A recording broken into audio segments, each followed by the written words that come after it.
I, 17F, used to have a great relationship with my stepmother. I genuinely saw her as a mother figure in my life, and I was so excited when she found she was pregnant, but everything changed in 2020 when I had to stay prematurely with my dad during the lockdowns because my mom is a surgeon. At first everything was normal until my stepmother Tammy was about 4 months pregnant. She started snapping at me for no reason, and things that she didn't care about before now bothered her. Now I wasn't a messy or a loud person. I did every I was asked and respected the rules without any back talk, but no matter what I did she got angry. It came to a point she couldn't stand being in the same room as me. I remember I ended staying in my room most of the time. I only left to do chores or get something from the kitchen. Even at that she got mad. Like one day she came into my room angry and started yelling that my room was so smelly it was making her sick. I pointed out that the only mess in the room was a half bag of chips, which caused her to burst out crying.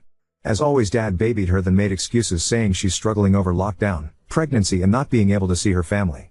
My mental health was extremely bad. I felt like I was a piece of trash that at any day my dad was gonna throw away, and I was always scared my mom would get sick. It went so bad my hair started falling out.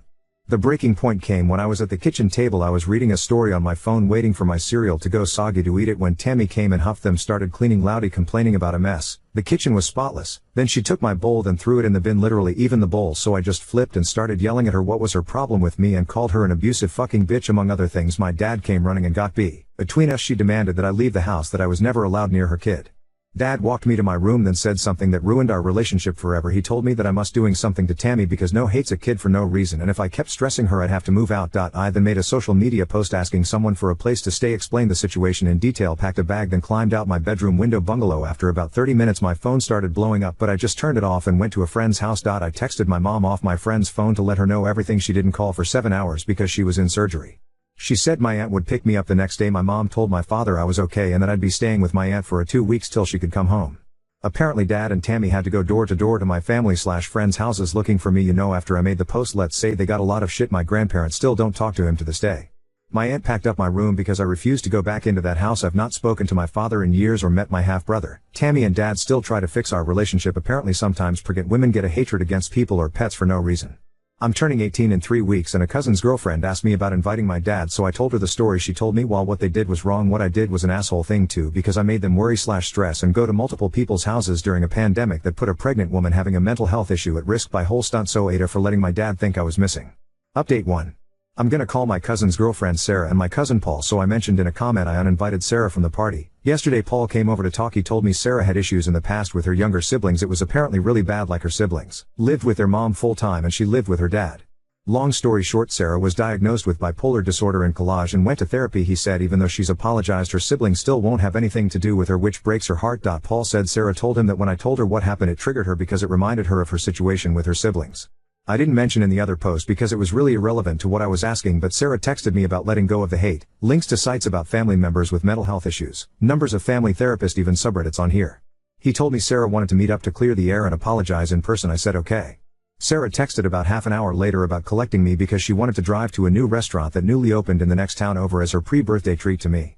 We know what she was planning, but Tammy ruined it for her by calling my mom to tell her Sarah's plans to help us make up.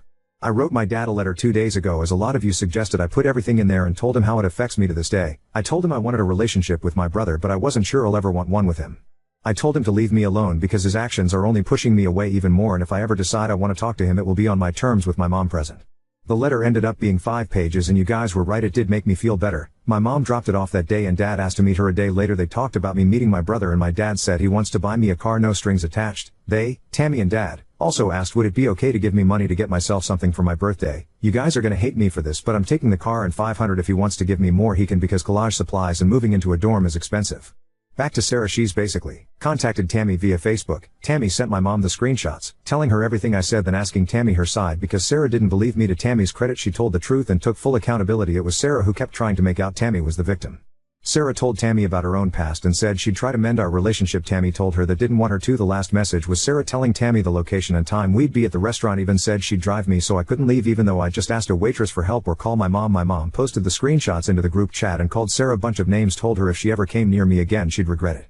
I blocked Sarah and left the group chat, so I don't know what happened afterwards, but Paul came over with my aunt and swore he knew nothing about it. To be honest, I don't know if I believe him because he was trying to defend Sarah again, which got him a verbal lashing from my aunt and mom. That's it really. I'm gonna update in a few months to let you guys know how everything went with my brother. I feel like I owe everyone that after so many people helped me take that step, because honestly words can't describe how happy it's made me. Literally the best birthday present I could have gotten. Thank you so much for the amazing advice and people sharing their own experiences, even the women who suffered mental illness. Tammy did. It helped me understand it a bit more, but I still can't forgive her. I don't think we can ever rebuild our relationship, especially to what it was. Oop. I've not spoken to him since, and my mom said don't worry about adult business, just focus on the rest of my summer and my upcoming party. But the way he was talking about her, if I had to guess, he is oop. From what I've been told by Paul and the stuff I saw in the screenshots, she was horrible to her siblings. I dare say abusive, even in the watered down version. She said in one episode she cut up her sister's clothes and ruined all her makeup by throwing them against her sister's bedroom walls, but then also said she replaced everything afterwards and apologized, so she doesn't understand why the sister still holds it against her. There's a lot more she said in the messages to Tammy. Your father made a mistake. A bad mistake. Tammy was unwell and in crisis. It's up to you to move forward. You can have zero relationship with your father or work on repairing. And repairing doesn't mean they have to dance to your tune. Taking the car and money without making an effort to connect is greedy. You are almost 18. It's time to think about who it is you want to be. Oop, I didn't ask for the car or the money, he gave it, no strings attached. If he said I'd have to talk to him, I wouldn't accept it. He doesn't have to legally give me another penny in 3 more weeks, but if he chooses to, that on him. Update 2. I turned 18 3 days ago, had a great time. I've met my father. Sarah tried to get in contact with me again, and I've spoken to my father and Tammy. It's easier to break everything down. Sarah, a day after I made the last update, my mom booked a holiday for a week to get away, which was really random and sudden for her. 3 days and my mom got a notification that someone was at our door. It was Sarah. Sarah at first was normal, asking my mom to talk to me, then she started explaining herself and her situation, which went between sad/angry, but suddenly she freaked out, started calling me names and threatening me while damaging our door and porch, even broke the Ring camera. It was extremely scary. I don't blame her siblings for not wanting anything to do with her. Sarah was arrested. My mom is definitely pressing charges. I don't know much about her situation now, but I'm not gonna lie, I've been looking over my shoulder a lot since. For those wondering, yeah, her and my cousin broke up. He's, let's say, shaken up worse than me and very apologetic. My brother, my birthday went great. I had a good time. Honestly, I have the best mother/family in the world. They really made my 18th special. I got so many amazing presents, but my favorite was the sister necklace my brother gave me. Obviously Dad or Tammy got it, but I finally get to be his sister, and that's what I've wanted for so long. We have spent some time together and I'm seeing him again tomorrow. He's so extremely adventurous, never sits down for a second. He loves Miss Rachel and Green. I found out he and the neighbor's cat will stare each down, which I used to do when I stayed at Dad's. I could talk for hours about him. I'm so glad you guys helped me meet him. I can't thank you enough for that, Dad. My dad was there the first time I met my brother. I knew beforehand, because obviously my brother is a toddler. Basically we met at Dad's sibling aunt's house. I was told he'd stay in the kitchen the whole time. I caught him peeking at me and brother a few times throughout the day. When I was leaving, my dad followed me out and just hugged me. He told me he missed me. I hugged him back and told him I missed him too. As you know, it was the first time I've spoken to him in years. He apologized and took accountability. I started angry, crying, then just left everything out. I told him how they made me feel, my mental health, and that I love him, but I'll never forgive him. He asked me if he could try to make it up to me and be a part of my life again. I said we can try, but I'm making no promises on ever getting back the relationship we once had. We have spoken a few times and he has helped me when I needed to bring my large dog home from the vets. Now Tammy, you guys are gonna be shocked, but I was the one who contacted her, so I got my mom to call her to basically say Jessica is with me, she wants to speak to you. Tammy was obviously shocked but agreed. I told her after everything she put me though and how much she hurt me that we'd never have a relationship, but I'm willingly, for just my brother's sake, not hers or mine, to be civil, because I want us to be able to attend my brother's events without drama. Tammy started apologizing and telling me she's not like that anymore. She got help, which I'm glad she's doing better. We talked about the Sarah situation and my brother for a few minutes. The whole call was like 20 minutes. I've not spoken to her since, but like that 5 days ago, so that's it really my last update date. I know what people are thinking about my dad. I've not forgiven him and he will have to work extremely hard to get back the relationship we lost, but I feel better that he's back in my life and I do believe both of them regret it. But if I get any shit or think my brother isn't being treated well, I will make their lives hell. Thanks so much Reddit for the amazing advice. My name is Jessica and I'm praying I'll never have to make a post on here again. I am 32 at the time, was working in a small office and everyone got along. I worked with a woman, let's call her Gina, who I got along with great. We talked and joked and were, I would say, very good friends. She found out she was pregnant and everyone was happy. Starting in her second trimester, she made my work life hell. She was always angry at me, condescending, made snide remarks, talked badly about me to others. I was the only one she was doing it to. I had no idea what I had done. Everyone else we worked with said I had done nothing and that she was out of line. People would speak to her and tell her she needed to stop. One of my coworkers pulled her aside to talk to her about it, and I was later told Gina had said she was acting the way she was because she couldn't stand me, hoped I'd lose my job and everyone would be better off if I didn't work there anymore. I was miserable. I dreaded going into work. I started sending out my resume and even went on a couple interviews. Gina went on maternity leave and everything was peaceful. About a month after she had the baby, she came into the office to introduce her new daughter to everyone. She asked if he could talk to me privately, and we went into a conference room. She immediately started crying. I mean, gushing tears, ugly crying. She just kept saying how sorry she was. She had no idea why she did what she did. She said she knew she was being terrible and she just couldn't stop herself. She heard everyone tell her she had to stop and she just couldn't do it. She said she had even told her husband about it while she was pregnant, and he told her that it wasn't me, it was her. He told her he knew it was her because she did it to him when they were having their first kid. She said after the baby was born all the thoughts and hostility went away. She could just not stop apologizing. There was no way it was an act. I told her that she made my life miserable for those months and I was getting ready to find a new job all because of her. She looked horrified and started crying even harder. But I liked my job and told her that I forgave her and I would hold off on leaving as long as everything was back to normal. She promised it would be. I also told her that if she got pregnant again I was putting in my notice, joking, kind of. And everything to go back to normal. She was just as nice as she had been before the baby. Once again, I am not telling you to do anything or trying to sway your thoughts on this. I just wanted to give you events from someone that found themselves in a similar situation.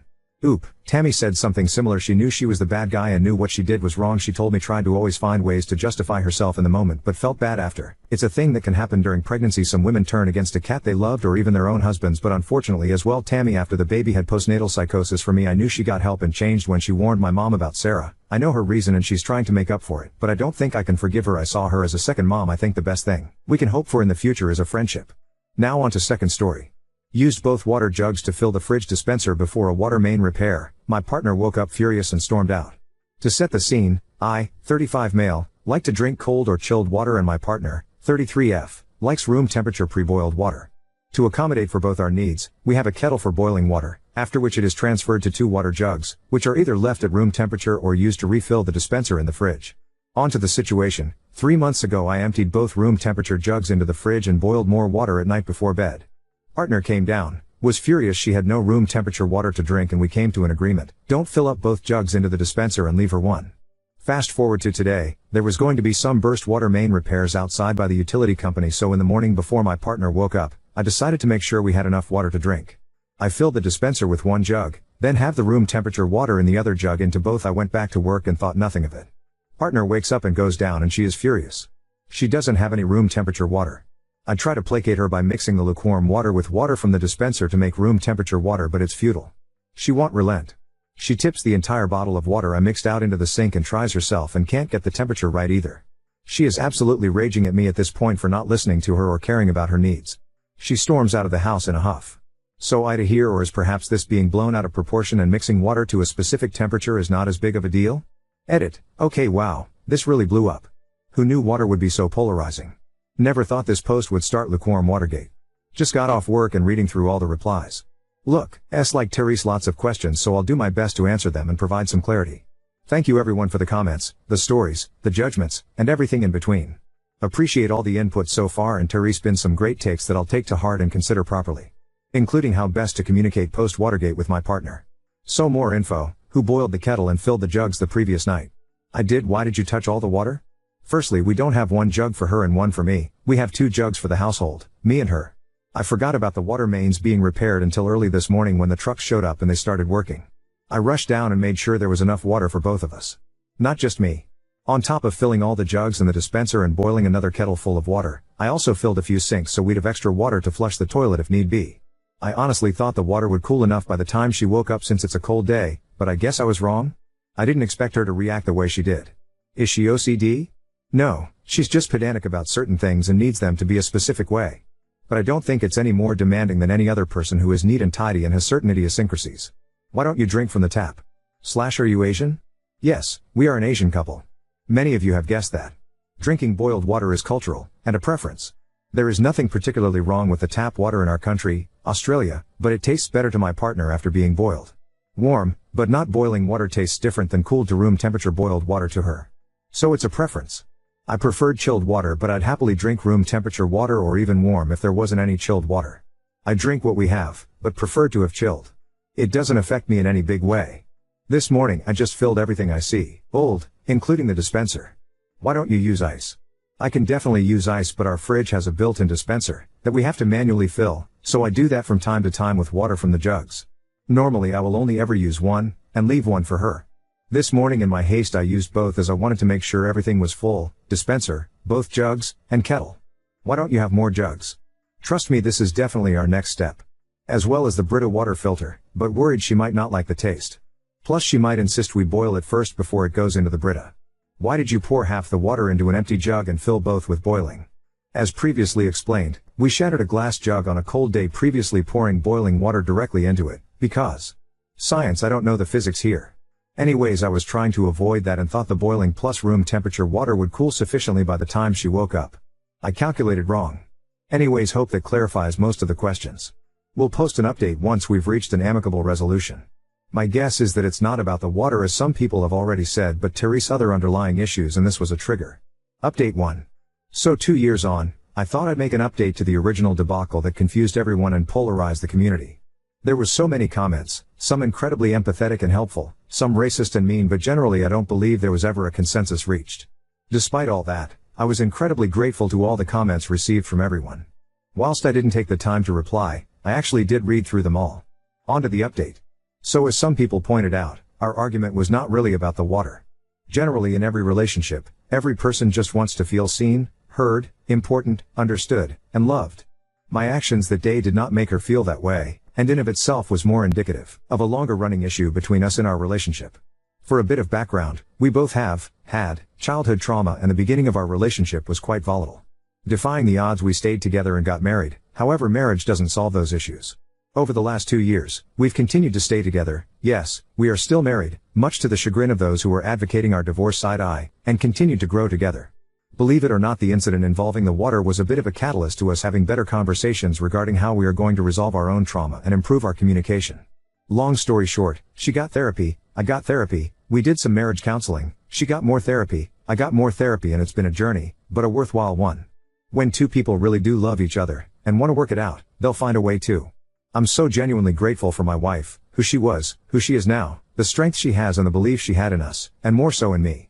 Our communication is better than it's ever been, our intimacy is stronger than it's ever been, and we are at such an amazing place. The future looks incredibly bright. It took a lot of work to get here, and there's a lot more work left to be done, but we have each other's backs and we'll keep going together. Thank you again, Reddit, and whilst this update might not be what some of you were hoping for, it's where we are at now. Oop, we have 4, 2 for her, 2 for me, ha ha ha. Oop, there was nothing specific about the water per se, think of it as the straw that broke the camel's back. Whilst it wasn't our biggest disagreement or fight, the fact it was over something so trivial made us both sit down and talk about the ludicrousity of the situation and realize Teresa's way more underlying issues at play. To be honest, I glossed over a lot longer of a journey we've been on. For some periods it was actually kinda touch and go fo. Our relationship, it was like a swinging pendulum over the last 2 years, with periods of feeling hopeful, optimistic, loving to periods of frustration, disconnection and despair, and it was honestly really over the last 6 months that we started getting it, with it being firstly reaching a place where we are empathetic to ourselves, and our past childhood traumas. It's ridiculous how much that stuff affects us into our adult lives, and then secondly being truly empathetic towards each other, and lastly communicating in a way that doesn't trigger the other person and being aware of our own triggers. Oop, haha yes. Looking back now, it's easy to find the humor and laugh together at the water, the jugs and everything.